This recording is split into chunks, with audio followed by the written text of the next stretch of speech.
Hello friend, कैसे हैं आप सब। मुझे उम्मीद है कि आप लोग बहुत अच्छे होंगे और जहाँ भी होंगे बहुत अच्छे से होंगे।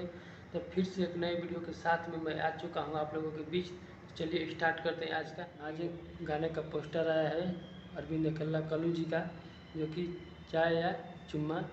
तो ये गाना निम्न भोजपुरी ऑफिशियल यूट्यूब चैनल से आज शाम 5 बजे आने वाला है। तो आप लोग रेडी रहिएगा, बहुत जल्द ही रिलीज कर दिया जाएगा। और इसमें अरविंद अकेला कल्लू जी और प्रियंका जी अपना आवाज़ देकर इस गाने का शोभा बढ़ा दिया है। और इस सॉन्ग को लिखे हैं मनोज मुतलबी जी, और इसमें म्यूजिक दिए हैं गोविंद ओझा जी।